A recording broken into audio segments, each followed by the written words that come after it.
Halo, semangat pagi. Apa kabar Bapak, Ibu, dan rekan-rekan yang terkasih dalam Kristus?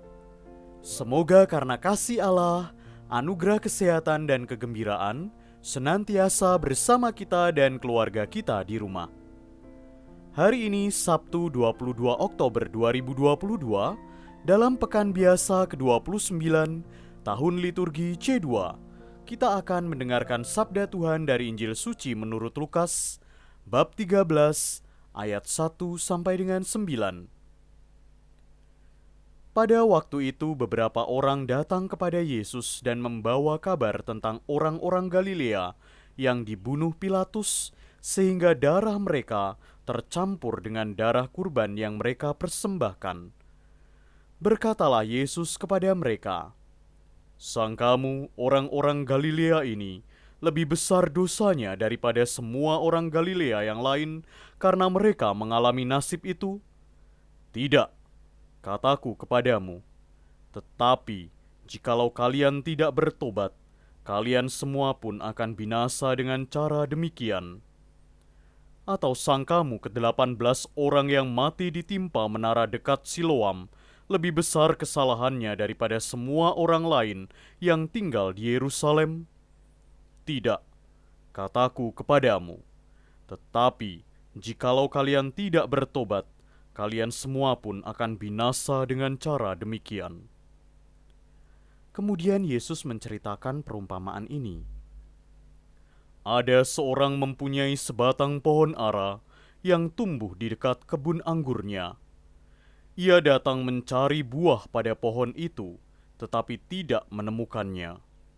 Maka berkatalah ia kepada pengurus kebun anggur itu, "Sudah 3 tahun aku datang mencari buah pada pohon ara itu, namun tidak pernah menemukannya. Sebab itu, tebanglah pohon ini. Untuk apa pohon itu hidup di tanah ini dengan percuma?" Pengurus kebun anggur itu menjawab, "Tuan, biarkanlah pohon ini tumbuh selama setahun ini lagi. Aku akan mencangkul tanah sekelilingnya dan memberi pupuk kepadanya. Mungkin tahun depan akan berbuah. Jika tidak, tebanglah." Demikianlah sabda Tuhan. Terpujilah Kristus. Bapak, Ibu, dan rekan-rekan yang terkasih dalam Kristus, Tuhan Yesus melanjutkan ajakannya kepada khalayak umum untuk memutuskan pilihan hidup yang benar dan untuk mengubah diri menjadi beriman kepada Allah yang hidup. Untuk tujuan itu, Tuhan Yesus menunjukkan kekacauan masa itu dan dengan menceritakan suatu perumpamaan. Pilatus dikenal keras dan bertangan besi dalam menjalankan pemerintahannya. Pilatus juga tumpul perasaannya terhadap agama Yahudi. Peristiwa tak dikenal yang disebut di sini merupakan pembunuhan beberapa orang Galilea pada saat mereka mempersembahkan kurban, barangkali di Bait Allah di Yerusalem pada waktu Paskah. Contoh kedua barangkali mengenai kecelakaan dalam konstruksi kolam Siloam di Yerusalem. Anggapan rakyat masa itu mengait-ngaitkan kecelakaan itu dengan hukuman dosa. Tuhan Yesus mengatakan bahwa pada masa sekarang keberuntungan dan penderitaan bukanlah petunjuk mengenai keadaan rohani seseorang. Tidak ada dasar yang dapat membenarkan kaitan antara kecelakaan atau nasib sial seseorang dengan kutukan dosanya. Tetapi dalam penghakiman yang akan datang, mereka yang jahat pastilah akan mengalami penderitaan. Kehadiran Tuhan Yesus ke dunia itulah waktu yang tepat untuk menghasilkan kehidupan yang dipersembahkan kepada kerajaan Allah. Waktunya dapat diperluas bagi kita saat ini, seperti bagi pohon ara dalam perumpamaan itu. Tetapi pada akhirnya penghakiman akan tetap datang.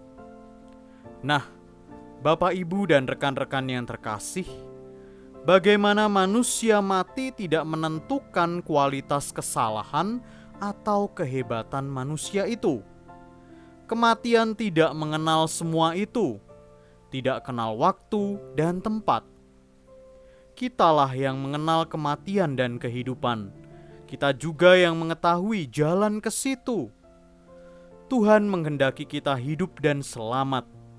Sama seperti kita rindu bersatu dengan orang yang kita kasihi, demikianlah Tuhan merindukan kita. Itulah sebabnya pengampunan senantiasa diberikan. Memilih untuk bertobat dan melakukan kebenaran Allah berarti memilih hidup yang sejati. Semoga Roh Kudus senantiasa menghantar kita pada pertobatan yang sejati dan setia memilih Kristus sepanjang perziarahan hidup kita. Berkat Tuhan senantiasa menyertai kita dan keluarga kita. Bapak, Ibu, dan rekan-rekan yang terkasih dalam Kristus, marilah kita bersatu dalam doa. Allah yang Maha Rahim, Engkau menyerukan pertobatan pada hari ini lewat sabdamu. Engkau mengajak kami untuk berbalik kepadamu, memperbaiki perkataan dan perbuatan yang menyakiti hatimu. Kami bersyukur atas rahmat pengampunan yang Kau berikan kepada kami yang berdosa ini. Terima kasih atas kesabaran-Mu, ya Allah. Amin.